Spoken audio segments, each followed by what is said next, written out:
Welcome to the introduction to the Cambridge English Advanced exam. My name is Vijaya and we hope this introduction will give you an overview of the Cambridge English Advanced exam or the CAE.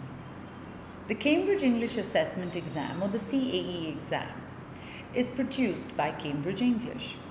Let's now understand a little bit about Cambridge English. Cambridge English is a part of Cambridge Assessment. Cambridge Assessment is a not-for-profit department of the University of Cambridge. It is an international exams group designing and delivering assessments to over 8 million learners. We are committed to ensuring that all our assessments are fair, are ethical, and operate according to the highest technical standards. We have over 100 years of experience in assessing English language and providing qualifications for learners and teachers of the English language. We have a deep understanding of and expertise in how English language skills are developed, and we have delivered over 50 million exams since 1913. That really is a staggering number. Cambridge English exams can open doors to higher education and improve employment opportunities. Every Cambridge English qualification carries the same quality and standard. That's why our exams are accepted by over 20,000 universities, employers, and governments around the world. Organizations that accept our exams are added to our global online database, which can be found on our website. Our global reach is unrivaled. Every year, more than 5 million people in 130 countries take Cambridge English exams and teaching qualifications. We are the producer and co-owner of IELTS. Some 2.5 million tests are taken each year. We have 8 million followers on our social media channels. Our Facebook page often ranks within the top 10 in the world. We have 40,000 followers on Twitter, and our Cambridge English TV YouTube channel has around 90,000 subscribers. So as you can see, we have a high level of engagement with our learners and fans. We have an extended international network in over 130 countries. We have 11 regional hub offices with 25 locations around the world. There are 52,000 registered schools who we call preparation centers. Preparation centers are institutions that prepare candidates for our English exams. We have more than 2,700 authorized exam centers in 130 countries with a network of 30,000 highly trained examiners. We provide one of the most comprehensive range of qualifications for teachers and learners of English language. All our English exams are aligned to the Common European Framework of Reference, also known as the CEFR, which is the international standard for describing language ability.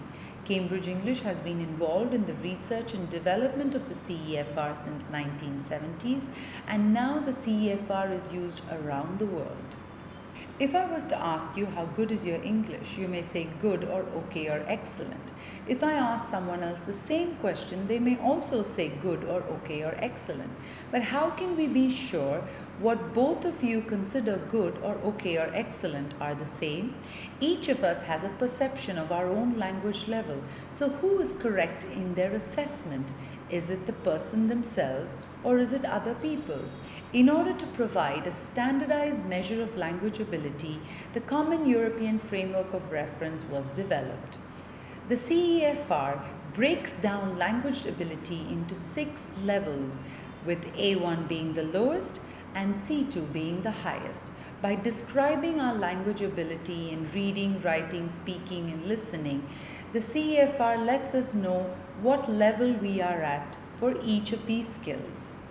Now, what makes these levels different from using terms like good, excellent, and not good?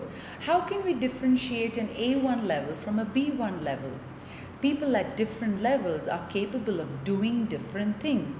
The language ability of a person at a particular level is defined in terms of what he or she can do with the language for each of the 4 skills at that level.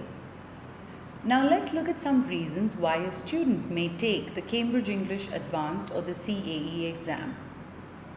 The CAE gives learners exposure and experience with an international test. It is, after all, a qualification from the University of Cambridge, one of the world's oldest and most reputed universities. The exam itself is regularly updated to keep in pace with the changes in language teaching and learning. The exam is highly recognized by universities and colleges around the world as well as immigration departments. And the reason it is because it tests the communicative efficiency of students when they enter an academic course or at the university level. Now let's look at an overview of the exam format of the CAE. As you can see, there are 4 papers: reading and use of English, writing, listening and speaking. While the number of parts and the number of exams in each paper may vary, the weightage is the same for all 4 papers, and it's 25% of the total marks. If you look at the purpose for each of these papers, you'll realize that it tests communicative ability for each of these skills. Now let's have a look at the reading and use of English paper, which has 8 parts. Due to time constraints, we can't go through all the parts, but we will look at some of the parts to get an understanding of the types of tasks that you might see. This is the reading and use of English part 4. Have a close look at the task and we'll do an activity once you're done. Now that you've had a look at that part, answer this question. Which of the skills given below does the part 4 not test? Choose the correct answer from the options shown. The answer is D, awareness of tenses. Part 4 does not test the awareness of tenses. Now let's look at part 6. Part 6 has 4 questions. There are 4 short texts followed by multiple matching questions. Candidates need to read across the text and match a prompt to the elements in the text. Here you can see some sample text and you can see some sample questions from part 6. Have a look at this and we'll do a quick activity once you're done. Now that you've had a look at part 6, look at this statement. Giving students practice in understanding opinions and attitude will help prepare them for this part of the test. Is this statement true or false? The answer is true. Giving practice in understanding opinions and attitudes will really help students with the reading and use of English part 6. Now let's look at part 7. Part 7 has 6 questions. There is a text from which paragraphs have been removed and placed in a jumble order after the text. Candidates must decide where in the text the paragraphs need to be placed. Have a look at this task. There are some sample paragraphs as well as the sample of the text. Now that you've had a look at part 7, look at this statement. Giving students practice in linguistic devices which mark the cohesive development of a text will help in this part. Is that true or false? The answer is true. The task requires candidates to read and understand the development of ideas, opinions and events rather than the recognition of individual words. Now let's look at part 8. Part 8 has 10 questions. There is a text or several short texts preceded by multiple matching questions. Candidates must match a prompt to elements in the text. Have a look at this task and we'll do a quick activity once you're done. Now that you've had a look at part 8, look at this statement. Matching words in the text with words in the question will help candidates find the correct answers, true or false. And the answer is false. The task requires candidates to read and understand the development of ideas, opinions and events rather than the recognition of individual words. Now let's look at the writing paper, which has 2 parts. Let's look at part 1. Candidates are required to write an essay based on 2 points given in the input text. Have a look at this part. Now that you've had a look at writing part 1, look at this statement. Discussing more than 2 bullet points in the answer will help candidates secure more marks, true or false. The answer is false. Attempting to discuss more than 2 of the bullet points will lead to the essay being less developed than required. Here's writing part 2.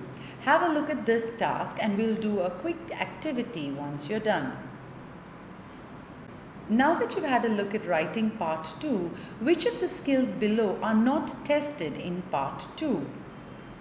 The answer is indicated in bold. Use of grammatical precision is not really tested in writing part 2.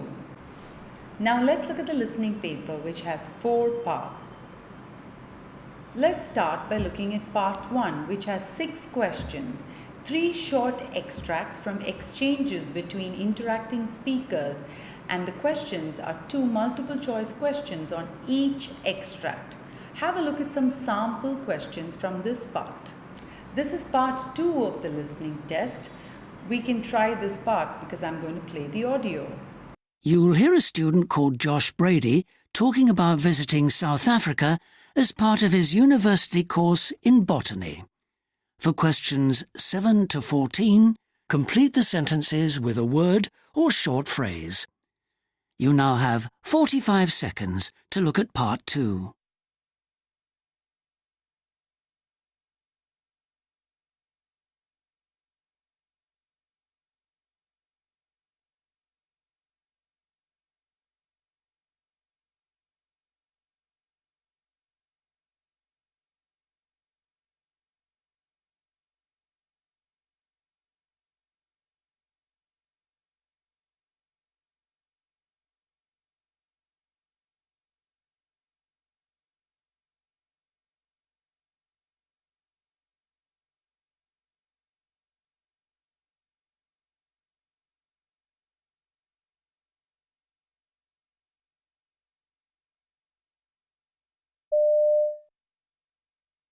Hi everyone, my name's Josh Brady and recently I was lucky enough to go on a botany trip to South Africa with my tutor and other students from my university to gather data for the research project we'd been involved in all year. I didn't post my diary or blog on the university website because I'd promised to submit a report on my return which would appear there, and I was working on that from day one. We were going to explore a beautiful region of coastal countryside that had previously been affected not by drought, as is common on some parts of the African continent I've studied, but by fire. We wanted to see how the flora and other life forms there had recovered. In fact, some plants growing there are dependent on this kind of event to trigger their germination.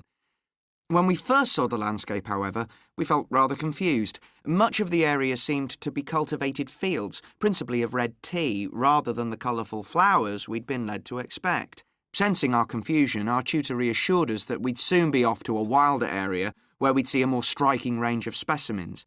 We'd imagined this would involve being taken around in a kind of minibus or even a van and trailer, but in fact what we boarded was what I can only describe as a safari truck, and we headed out into the natural vegetation. When we arrived and started walking through the vegetation, I found the shape of the leaves rather a surprise. Coastal plants can often be tough, with leaves coming to a point like sharp knives, but these resembled needles more than anything else. That meant I was inadequately dressed for walking through them in thin trousers. I was also totally unprepared for the amazing scent that the plants gave off. By the end of that trip, I'd lost count of how many species we'd come across. Small, delicate pink specimens, bright yellow heathers, one with deep orange blooms, the mental image of which will stay with me forever, and bright crimson wild specimens. The local farmers are totally committed to protecting the flowers and plants that have colonised the area. Conservationists call it shrubland, in other words, a vast area of vegetation that now has a rich array of plant species, but that sounds a bit negative for a place that to me seemed like a paradise. One drawback was that, although the bedrooms in our hostel each had a balcony, the view was of the backyard with a small garden beyond, which was hardly impressive. But by way of compensation, the roof offered a spectacular vantage point over the surrounding scenery. We spent every evening watching the sun go down from there, a magical end to each fantastic day. Anyway, the trip was the most amazing I've ever... Now that you've tried listening part 2, which of the statements on the screen is not correct? The answer is B, which is indicated in bold. Candidates need not respond to a message. Now let's look at listening part 3, which has 6 questions. Consists of a conversation between 2 or more speakers, and there are 6 multiple choice questions with 4 options each. Now let's look at part 4, which has 10 questions, 5 short themed monologues, each with multiple matching tasks of correct options from a list of 8. Now let's look at the speaking paper, which has 4 parts. Let's watch the CAE Speaking Part 1 video.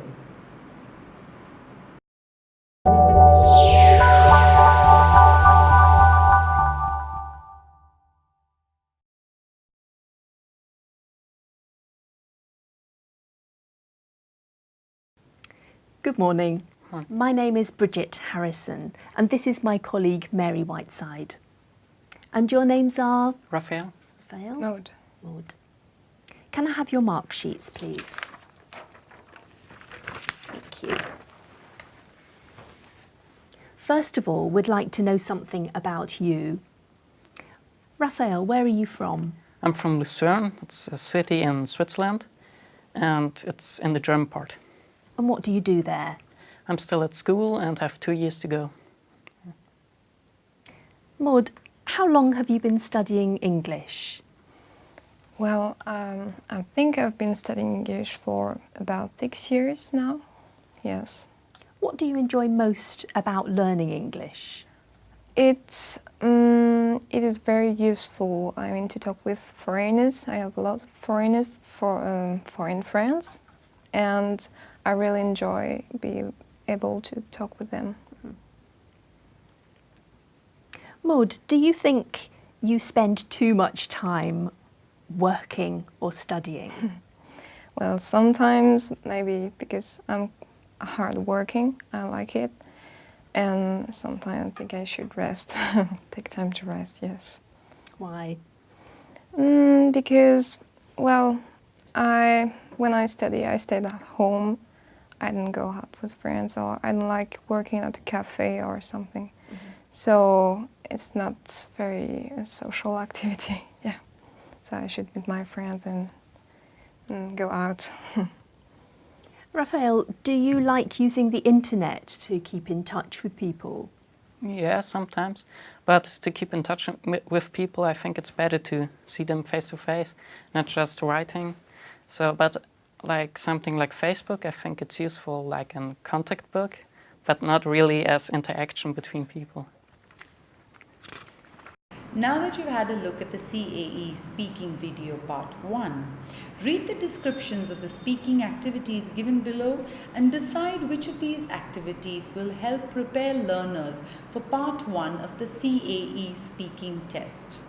Choose A or B. The answer is A. Now let's watch the CAE Speaking Test Part 2. In this part of the test, I'm going to give each of you 3 pictures. I'd like you to talk about 2 of them on your own for about a minute, and also to answer a question briefly about your partner's pictures. Raphael, it's your turn first. Here are your pictures. They show people doing things together. I'd like you to compare 2 of the pictures and say why the people might be doing these things together and how the people might be feeling. All right. Okay. So I think these 2 guys are playing just music together, and these 3 little girls are baking, I don't know, a cake or something. And I think they are doing it together because they might be sisters because they look so similar.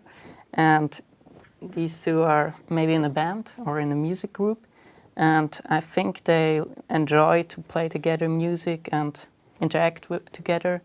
And these 3 girls just like to have fun here and bake in the kitchen. I don't think it will be a nice cake, but yeah, just to learn how to cook. And it's just an activity for them together. And I think the both guys could also be preparing for something, maybe a concert or something. But yeah, they're just Thank playing. you, Raphael. Maud, in which situation do you think the people benefit most from being together?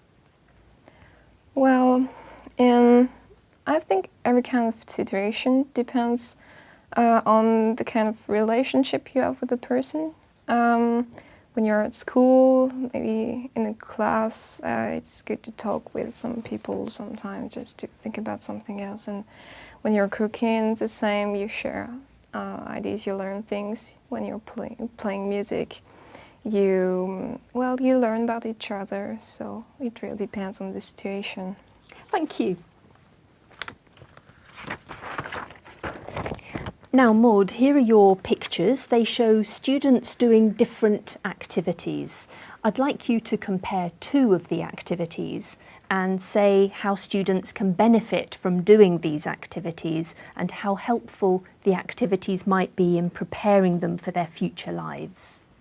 All right. Okay, so let me see. So I'd like to talk about these two pictures. Well, there are on these two pictures we can see two students who are doing different things. I think she is studying. So, well, while studying, she gained knowledge and she get prepared for a test, maybe something. So it helps her preparing it, and maybe she will pass the test if she work hard. So, and this student is giving a presentation, and it will help her develop a kind of ease while talking to other people. So if she wants to be, well, in maybe entertainment field, it will be very useful for her to be able to talk to people. Thank you. Raphael, which of these activities do you think is most useful? I think it's this one where they build I think it's a tent or something, because it helps for the teamwork, and I think that's the most important thing for the future life, because when they are like in the office or just at the job, they have to be prepared to work in a team and ask others about their opinion and work together with them. Thank you. Now that you watched the speaking test part 2, read the description of the speaking activities given below and decide which of these activities will help you prepare your learners for part 2 of the CAE speaking exam. Choose A or B. The answer is B. Now let's have a look at CAE speaking part 3. Now I'd like you to talk about something together for about 2 minutes. Here are some things that people often have to make decisions about and a question for you to discuss. First, you have some time to look at the task.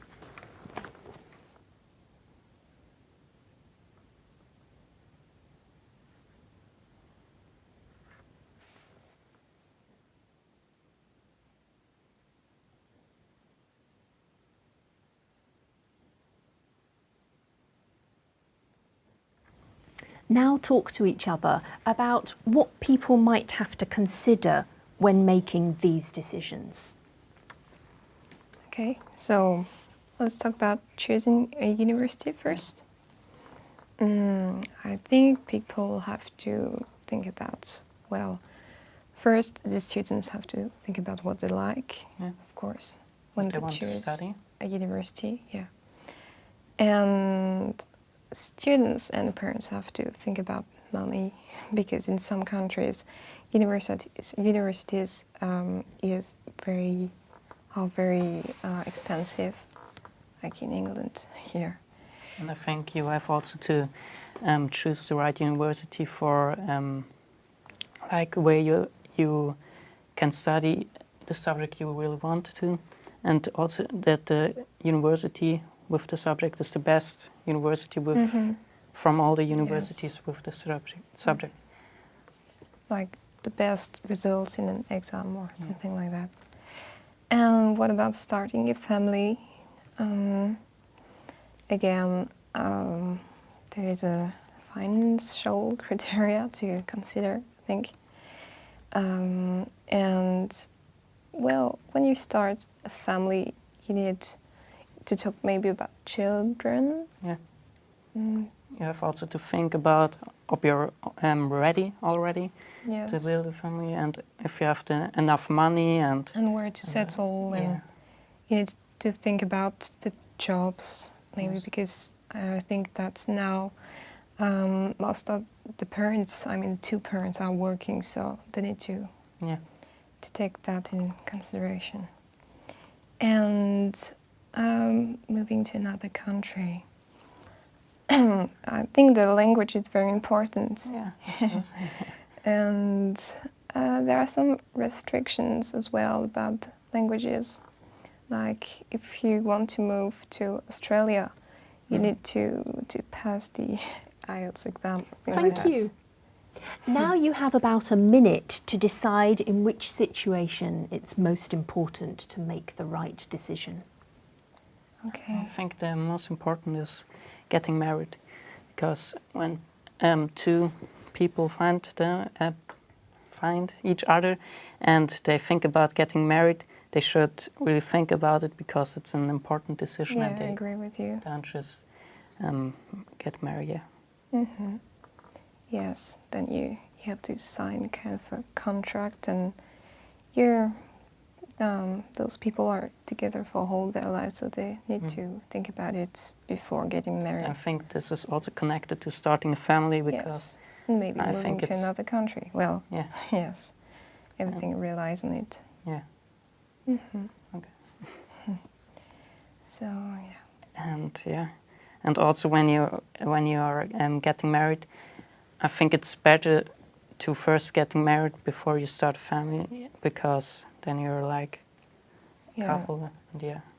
Kind of, yes, legal couple or Thank something you. like that. Now that you've had a look at the part 3 of the speaking test, read the descriptions of the speaking activities given below and decide which of these activities will help you prepare your learners for part 3 of the CAE speaking exam. Choose A or B. The answer is A. Now let's have a look at CAE speaking test part 4. Raphael, is it best for people to make decisions on their own or to ask others for advice? I think it's always important to consider other opinion, because they have a different view on the topic or on the question. And so I think it's always important to ask as many people as possible and consider the different points. Do you agree, Maud?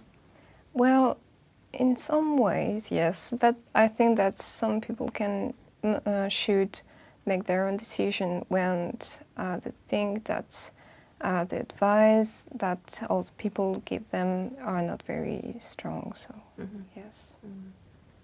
Maud, some people think it's best to plan their lives carefully. Others prefer to make spontaneous decisions. What's your opinion? Well, again, it depends on the individuals, and I think that planning your life is very important. In my opinion, planning studies and holidays is very important, because when you study, you don't have a lot of time to leave to holiday. So if you book a holiday or something like that, you need to think about it before. Do you agree, Raphael? Yes, I agree, but I think it's also important that we don't plan everything, because when we don't reach it at the end, we maybe be depressed, and so it's always just the most important thing we should plan. Why do you think some people find it harder to make decisions than others? I think that some people are not very used to make their own decisions. Yes. Like when you have very pushy parents, you don't really get to make your own decision. And maybe some people are scared about the following. Yes. Yeah, The other opinions, Yeah. or and also it's like, I think it's like you either you are very good in making decisions, then you should also be like a leader for a group or something. But when you don't, I think it's better when you just listen to someone else. Yes, listen to someone's advice, yeah. How do you think young people can be helped to take on responsibilities? I think it's important that they are taught in school about this, and also from the parents at home. Yes, very important. The parents, I think, play a very important role because they are like an example for their children, and yes, they should teach them the good way of, well, making a decision and how to pre-think about how to make a decision. Yeah. I think you can also start at an early age with like giving them little tasks to do, and then they have the responsibility to do the task, and then they learn what it means. Yes, or often ask them questions like, what do you want, what do you think, so that they can talk and share their ideas and give their opinion about things and develop this kind of skill. Yeah. Yes. Task and So also in the job they will get tasks from their boss, and then they also know what it means that they get the task done, and yeah. yes, and encourage them to do their homework or things like that when they're very young. Thank you. That is the end of the test.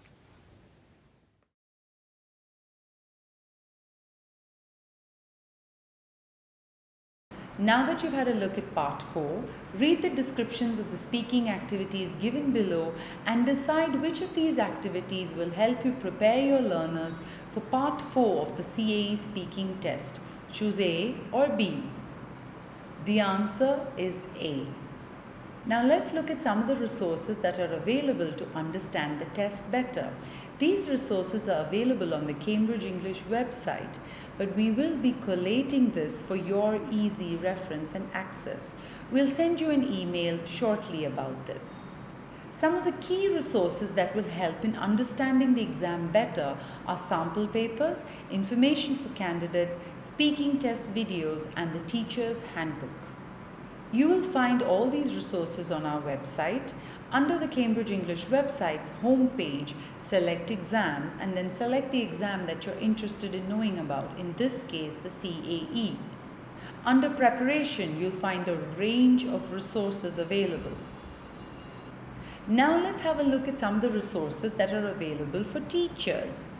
Under the Cambridge English website, you'll have an option, Teaching English, and under that option select Resources for Teachers.